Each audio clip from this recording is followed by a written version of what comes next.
Hello बच्चों, कैसे हैं आप सब लोग। स्वागत है आपका हमारी आज की हिंदी की क्लास में।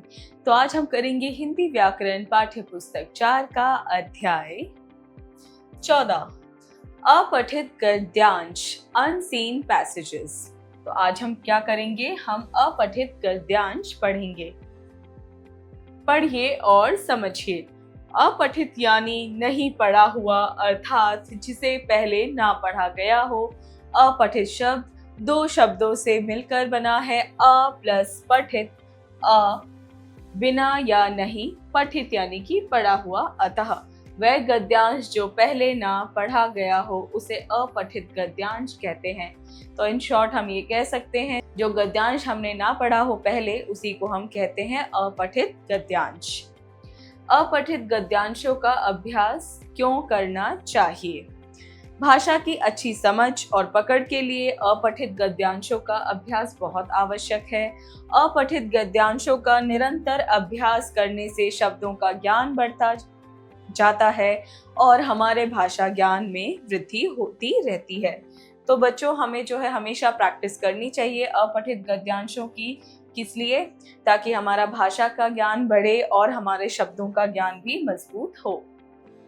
अपठित गद्यांश के अंतर्गत विद्यार्थी को एक अवतरण दिया जाता है जो उसने पहले ना पढ़ा हो और उसके आधार पर विद्यार्थी को प्रश्नों के उत्तर लिखने होते हैं। तो बेसिकली होता क्या है, आपको एक अनसीन पैसेज दिया जाता है जो आपने पहले ना पढ़ा हुआ हो और साथ में ही उसके जो है क्वेश्चन आंसर्स किस तरीके से हम करते हैं वो भी उसमें हम जानते हैं। अपठित गद्यांश को हल करते समय कुछ बिंदुओं को ध्यान में रखना आवश्यक है।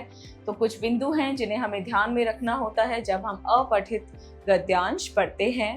पहले, गद्यांश को ध्यान से 2-3 बार पढ़िए और उसका अर्थ समझिए। ये बहुत इंपॉर्टेंट है बच्चों, हमें हमेशा ही कोई भी गद्यांश हम पढ़ें कम से कम उसे 2-3 बार पढ़ें ताकि हमें उसका मीनिंग बहुत अच्छे से समझ आए। उसमें आई मुख्य बातों पर पेंसिल से निशान लगाइए या फिर आप हाइलाइटर भी यूज कर सकते हैं जो आपको उसमें इम्पोर्टेंट लगता है जो दिया गया है। अब प्रश्नों को पढ़िए और गद्यांश में से ही उनके उत्तर लिखिए। आपको फिर क्वेश्चंस पढ़ने होते हैं और फिर आप गद्यांश में आपने जो पढ़ा होता है आप देखते हैं कि उसके उत्तर भी वहीं मिल जाते हैं। प्रश्नों के उत्तर अपनी भाषा में लिखिए। आप प्रश्नों के उत्तर जो है अपनी भाषा में लिख सकते हैं। जरूरी नहीं है आप किताबी भाषा में ही लिखें या एग्जैक्टली जो आपने पढ़ा है सेम वही लिखें। उत्तर केवल 1-2 वाक्य में ही लिखना चाहिए। जितना हो सके छोटा उत्तर लिखना चाहिए। पूछे जाने पर गद्यांश का एक उचित शीर्षक भी देना चाहिए। बहुत सारे गद्यांशों के शीर्षक नहीं होते हैं तो हमें उसके शीर्षक भी, जब हम गद्यांश पढ़ते हैं तो हमारे दिमाग में आ जाता है कि उसका शीर्षक आखिरकार क्या होना चाहिए, किस बारे में उस गद्यांश में बात की जा रही है, और उसी के हिसाब से हम उसका शीर्षक भी लिखते हैं। उदाहरणार्थ अवतरण। दिए गए गद्यांश को पढ़िए और पूछे गए प्रश्नों के उत्तर अपने शब्दों में लिखिए। तो बच्चों, अब एक गद्यांश हम पढ़ेंगे और साथ में उसमें जो प्रश्न पूछे जाएंगे उससे रिलेटेड उसके उत्तर भी हम देंगे। जैसे कि क, एक बालिका बड़ी चंचल थी। वह अक्सर दूसरों की नकल उतार कर अपनी सहेलियों को हंसाया करती थी। एक दिन बालिका अपने भाई बहनों के साथ बैठी थी। सब आपस में हंसी मजाक कर रहे थे।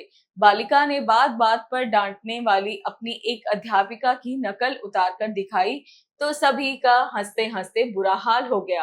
हंसी के फव्वारे छूट ही रहे थे कि अचानक बच्चों के कमरे की लाइट बुझ गई।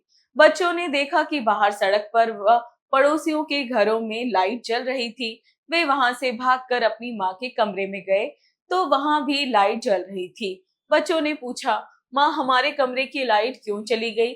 सब जगह की लाइट तो आ रही है। ये सुनकर माँ बोली, तुम्हारे कमरे की लाइट मैंने बंद की है। लेकिन क्यों? माँ बोली, दूसरों की आलोचना और नकल उतारने के लिए बिजली का खर्च मुझसे सहन न होगा। ऐसी बेकार की बातों के लिए बिजली जलाना उसका दुरुपयोग करना है। ये सुनकर बच्चों ने शर्म से अपना मुंह नीचे झुका लिया।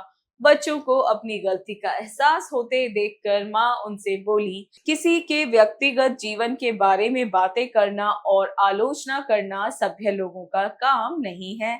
बच्चों ने माँ की यह बात गांठ बांध ली। बालिका पर इसका इतना अधिक प्रभाव पड़ा कि उसने अपना संपूर्ण जीवन ही मानव सेवा को समर्पित कर दिया। यह बालिका आगे चलकर मदर टेरेसा के नाम से प्रसिद्ध हुई।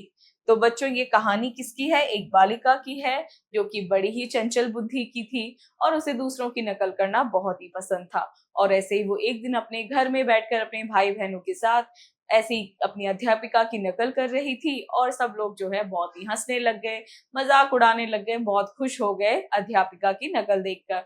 इतने में माँ आई और उनके कमरे की लाइट बंद कर देती है।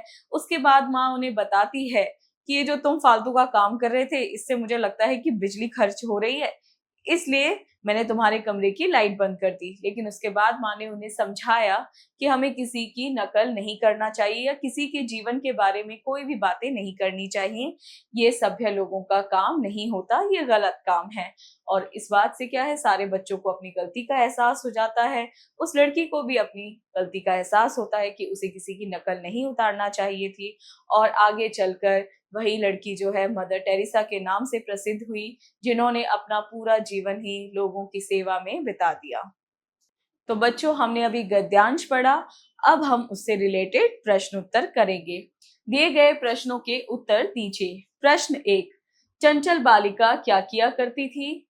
उत्तर, चंचल बालिका अक्सर दूसरों की नकल उतारकर अपनी सहेलियों को हंसाया करती थी। प्रश्न 2, माँ ने क्या किया और क्यों? माँ ने बच्चों के कमरे की लाइट बंद कर दी क्योंकि वह बच्चों को सबक सिखाना चाहती थी। प्रश्न 3, बच्चों के पूछने पर माँ ने क्या उत्तर दिया? उत्तर, बच्चों के पूछने पर माँ ने कहा कि दूसरों की नकल उतारने और आलोचना करने के लिए बिजली का खर्च मुझे वहन न होगा। प्रश्न 4, माँ की सीख का बच्चों पर क्या प्रभाव पड़ा? माँ की सीख से बच्चों को अपनी गलती का एहसास हो गया। प्रश्न 5, चंचल बालिका किस नाम से प्रसिद्ध हुई और उसने क्या किया? चंचल बालिका बड़ी होकर मदर टेरेसा के नाम से प्रसिद्ध हुई और उसने अपना पूरा जीवन ही मानवता को समर्पित कर दिया। प्रश्न 6, अवतरण के लिए उचित शीर्षक लिखिए। तो बच्चों, इस अवतरण को हमने जो पढ़ा उसके लिए हम क्या शीर्षक दे सकते हैं? गद्यांश का शीर्षक माँ की सीख या बाल संस्कार हो सकता है। अब पढ़ते हैं हम दूसरा गद्यांश। ख, श्रीमती इंदिरा गांधी जी का वास्तविक नाम इंदिरा प्रियदर्शनी था। इन्होंने विश्व में नारी शक्ति को राजनीतिक उच्चता के गौरव शिखर तक पहुंचाया। वह पंडित श्री जवाहरलाल नेहरू की इकलौती पुत्री थी। इनका जन्म 19 नवंबर 1917 को इलाहाबाद प्रयाग के आनंद भवन यानी अपने पैतृक निवास पर हुआ था। इनकी माता जी का नाम श्रीमती कमला नेहरू था। इनके पति का नाम श्री फिरोज गांधी था। इनके 2 पुत्र थे। बड़े पुत्र का नाम श्री राजीव गांधी तथा छोटे पुत्र का नाम संजय गांधी था। राजीव गांधी जी की धर्मपत्नी का नाम श्रीमती सोनिया गांधी तथा संजय गांधी की धर्मपत्नी का नाम श्रीमती मेनका गांधी है। राजीव गांधी के पुत्र का नाम श्री राहुल गांधी तथा संजय गांधी के पुत्र का नाम वरुण गांधी है। वरुण गांधी जी का शुभ विवाह 6 मार्च 2011 को श्रीमती यामिनी रॉय के साथ संपन्न हुआ। श्रीमती इंदिरा गांधी जी ने सन 1962 में चीनी आक्रमण के बाद राष्ट्र रक्षा के यज्ञ की तैयारी के लिए अपने समस्त आभूषणों का दान कर अपनी उदारता और राष्ट्रीयता का अभूतपूर्व परिचय दिया था। दुर्भाग्यवश 21 अक्टूबर 1984 को वह इस लोक से देवलोक को सिधार गईं। तो बच्चों, ये गद्यांश किसके बारे में था? ये था इंदिरा गांधी जी के बारे में। वो जवाहरलाल नेहरू जी की बेटी थी। और उनका जन्म कब हुआ था? उनका जन्म हुआ था 19 नवंबर 1917 इलाहाबाद प्रयाग के आनंद भवन यानी अपने पैतृक निवास में हुआ था। और साथ में ये भी बताया गया कि उनके पति कौन थे। उनके पति थे फिरोज गांधी। उनके कितने बच्चे थे और उनके बच्चों के नाम दे रखे हैं। और साथ में ही ये भी बताया गया है कि उन्होंने 1962 में चीनी आक्रमण के बाद राष्ट्र रक्षा के यज्ञ की तैयारी के लिए क्या किया था? अपने सारे आभूषणों यानी कि गहनों को दान कर दिया था। और उसके बाद दुर्भाग्यवश 21 अक्टूबर 1984 को क्या हुआ? उनका निधन हो गया। तो चलिए बच्चों, हमने एक गद्यांश पढ़ा, अब इसके रिलेटेड हम प्रश्न और उत्तर करते हैं। दिए गए प्रश्नों के उत्तर दीजिए। प्रश्न 1, श्रीमती इंदिरा गांधी का वास्तविक नाम क्या था? तो हमने नाम पढ़ा कि उनका वास्तविक नाम क्या था, इंदिरा प्रियदर्शिनी। प्रश्न 2, श्रीमती इंदिरा गांधी का जन्म कब हुआ? उनका जन्म हुआ था 19 नवंबर 1917 में। प्रश्न 3, श्रीमती इंदिरा गांधी जी के बड़े पुत्र का नाम क्या था? उनके बड़े पुत्र का नाम राजीव गांधी था। प्रश्न 4, श्रीमती इंदिरा गांधी की मृत्यु कब हुई थी? तो उनकी मृत्यु हुई थी 21 अक्टूबर 1984 को। तो बच्चों, ये भी हमने क्या किया, इसके प्रश्न और उत्तर दिए गद्यांश को पढ़ के। अब पढ़ते हैं ग। भगवान का परम भक्त बहुत तल्लीनता से भक्ति पूजा करना चाहता था, परंतु उसकी पूजा के समय सदैव बहुत सारी विघ्न बाधाएं आती थी, परंतु वह अपने नियम से टस से मस नहीं होता था। एक दिन वह सरयू नदी के तट पर पूजा तपस्या कर रहा था कि देखते ही देखते उसकी आंखों के सामने एक वृद्ध स्त्री नदी में गिर पड़ी और सहायता के लिए चिल्लाने लगी। तो बच्चों, ये एक भक्त की कहानी है जो क्या बता रहे हैं कि जब भी वो पूजा यज्ञ करने जाता था, अपनी जो तपस्या करने जाता था, कोई न कोई विघ्न या कोई न कोई अड़चन आ ही जाती है। एक बार वो किसी सरयू नदी के तट पर जो है पूजा तपस्या करने गया था कि तभी वह क्या देखता है, एक बूढ़ी औरत जो है नदी में गिर पड़ती है और सहायता के लिए चिल्लाने लगती है। भक्त ने इसे अपनी तपस्या में विघ्न समझा और आंख बंद करके पुनः तपस्या में लीन हो गया। उसी समय वहां एक चांडाल आया। जब उसने डूबती हुई असहाय वृद्धा की आवाज सुनी तो उसे बचाने को तुरंत नदी में कूद पड़ा। तुरंत ही उस नदी में भगवान प्रकट हुए। चांडाल की इस क्रिया पर वह बहुत प्रसन्न हुए और उन्होंने उसे मनचाहा वरदान दिया और उस भक्त को भक्ति से वंचित होने का शाप दिया। भक्त के प्रतिकार करने पर प्रभु ने कहा, भक्ति मेरा साधन नहीं है, संकट में पड़े व्यक्ति की रक्षा करना और जीव सेवा करना ही मेरी सच्ची भक्ति है। यह कहकर भगवान अंतर्ध्यान हो गए। तो बच्चों, जब वह भक्त देखता है कि एक वृद्ध औरत जो है पानी में गिर गई है और मदद के लिए चिल्ला रही है, तो वो भक्त सोचता है कि ये जरूर कोई विघ्न है, कोई अड़चन है, मैं कोई मदद नहीं करूंगा, और वो अपनी आंखें बंद करके अपनी तपस्या करने लग जाता है। लेकिन तभी वहां पे एक चांडाल आता है और वो उस वृद्ध औरत को बचा ही लेता है। भगवान बहुत खुश होते हैं और वहां पे प्रकट भी होते हैं और चांडाल को जो है मनचाहा वरदान भी दिया। और वो भक्त को ये समझाते हैं कि सिर्फ उनकी तपस्या करना ही या फिर उनका नाम लेना ही उनकी प्रभुता नहीं है, या फिर उनकी भक्ति नहीं कहलाती, या उनकी पूजा नहीं कहलाती। असहाय लोगों की मदद करना या जो लोग पीड़ित हैं उन लोगों की मदद करना भी मेरी भक्ति के बराबर ही होता है। और ये कहकर वो क्या हो जाते हैं, अंतर्ध्यान हो गए। दिए गए प्रश्नों के उत्तर दीजिए। चलिए करते हैं अब इससे रिलेटेड प्रश्न उत्तर। प्रश्न 1, कौन पूजा करना चाहता था और उसके साथ क्या होता था? ईश्वर का परम भक्त पूजा करना चाहता था, परंतु उसकी पूजा में नित्य ही बाधा उत्पन्न हो जाती थी। प्रश्न 2, एक दिन क्या हुआ? क्या भक्त ने महिला की सहायता की? एक दिन एक वृद्ध महिला उसी नदी में गिर पड़ी जिसके किनारे वह पूजा कर रहा था। भक्त ने उसे पूजा में बाधा समझा और महिला की सहायता नहीं की। प्रश्न 3, वृद्ध महिला की सहायता किसने और कैसे की? उत्तर, वृद्ध महिला की सहायता एक चांडाल ने की। वह महिला को डूबते देखकर नदी में कूद पड़ा। प्रश्न 4, नदी के तट पर कौन प्रकट हुआ और उन्होंने भक्त और चांडाल के साथ क्या किया? नदी के तट पर प्रभु प्रकट हुए और उन्होंने चांडाल को वरदान दिया और भक्त को अपनी भक्ति से वंचित कर दिया। तो बच्चों, ये हमने कर लिए 3 गद्यांश और उनसे रिलेटेड प्रश्न और उत्तर। चलिए करते हैं अभ्यास कार्य। अभ्यास कार्य लिखिए तथा समझिए। तो बच्चों, यहाँ पे भी एक गद्यांश दे रखा है, हम इसे पढ़ेंगे और फिर इसके प्रश्नों के उत्तर करेंगे। क, व्याकरण भाषा के मौखिक और लिखित दोनों रूपों का अध्ययन कराता है।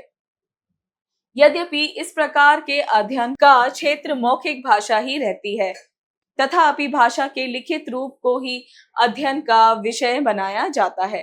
भाषा और लिपि के परस्पर संबंध से कभी कभी यह भ्रांति भी फैल जाती है कि दोनों अभिन्न हैं। वस्तुतः भाषा लिपि के बिना भी रह सकती है। किसी भी भाषा विशेष के लिए परंपरा के आधार पर एक विशेष लिपि निश्चित हो जाती है। जैसे हिंदी के लिए देवनागरी लिपि। लिखित भाषा स्थायी होती है। इसी के आधार पर मनुष्य की उन्नति और विकास यात्रा का ज्ञान होता है। इसलिए भाषा को मानव की सांस्कृतिक चेतना की संवाहिका भी कहा जाता है। भाषा और समाज परस्पर अभिन्न माने जाते हैं, क्योंकि भाषा के अभाव में समाज संभव हो ही नहीं सकता। समाज में परस्पर वैचारिक अभिव्यक्ति का साधन भाषा ही होती है। तो बच्चों, हमने क्या जाना है? हमने इस गद्यांश में भाषा और व्याकरण के महत्व को जाना है। व्याकरण को हम ज्यादातर कैसे जानते हैं? मौखिक और लिखित रूप में। और जब हम किसी चीज का अध्ययन करने जाते हैं, किसी विषय का अध्ययन करने जाते हैं, वहां पे जो है लिखित भाषा का ही प्रयोग होता है। और साथ में ही हमने ये भी जाना, जो भाषा और लिपि है वो आपस में संबंध है। हमने साथ में जाना कि भाषा और लिपि क्या है। बहुत सारे लोगों के मन में ऐसा भ्रम होता है कि भाषा और लिपि अभिन्न है, लेकिन ऐसा नहीं है। हर भाषा को लिपि की जरूरत नहीं होती। और हमारी जो हिंदी भाषा है उसकी लिपि है देवनागरी। और साथ में ही हमने जाना कि जो लिखित भाषा होती है उसमें क्या होता है, वही इंसान को जो है उन्नति का ज्ञान पढ़ाती है, विकास की यात्रा का ज्ञान करवाती है। ये हमें तभी पॉसिबल होता है जब हम लिखित भाषा को जानते हैं। और साथ में ही भाषा और समाज परस्पर जो है अभिन्न माने जाते हैं। ये इसलिए अभिन्न माने जाते हैं क्योंकि अगर भाषा नहीं होगी तो समाज तक अपनी बात लोग एक दूसरे तक कैसे पहुंचाएंगे। इसलिए भाषा का होना बहुत जरूरी है और इसीलिए कह रहे हैं कि भाषा और समाज जो है अभिन्न है। तो चलिए करते हैं प्रश्न उत्तर। दिए गए प्रश्नों के उत्तर दीजिए। प्रश्न 1, व्याकरण किसके अध्ययन का आधार है? व्याकरण भाषा के लिखित और मौखिक रूप के अध्ययन का आधार है। प्रश्न 2, हिंदी भाषा की लिपि कौन सी है? हिंदी भाषा की लिपि देवनागरी है। प्रश्न 3, भाषा और लिपि के संबंध में क्या भ्रम होता है? भाषा और लिपि के संबंध में यह भ्रम है कि ये अभिन्न है। प्रश्न 4, लिखित भाषा के आधार पर क्या ज्ञान होता है? लिखित भाषा के आधार पर उन्नति और विकास यात्रा का ज्ञान होता है। तो बच्चों, ये है खा। इसमें भी एक छोटा सा गद्यांश दे रखा है, आप इसे ध्यान पूर्वक पढ़ेंगे और साथ में ही जो प्रश्न लिखे हुए हैं इनके उत्तर आप देंगे। प्रेरणादायक मूल्य, हमें हमेशा मर्यादित भाषा का प्रयोग करना चाहिए, क्योंकि गलत भाषा के प्रयोग से हमारा जीवन संकट में हो सकता है। तो बच्चों, हमें हमेशा जो भाषा है अपने शब्दों को, अपनी भाषा को मर्यादित यानी कि मर्यादा में ही रह के इस्तेमाल करना चाहिए। कुछ भी, कहीं भी, कैसा भी उल्टा फुल्टा नहीं बोलना चाहिए। हमेशा अच्छे शब्दों का ही प्रयोग करें, अच्छी भाषा का प्रयोग करें, अच्छे लहजे का ही प्रयोग करें, ताकि आपका जो है जीवन अच्छा बना रहे। इसी के साथ बच्चों, आपका ये अध्याय हुआ पूरा। मिलते हैं अगली क्लास में।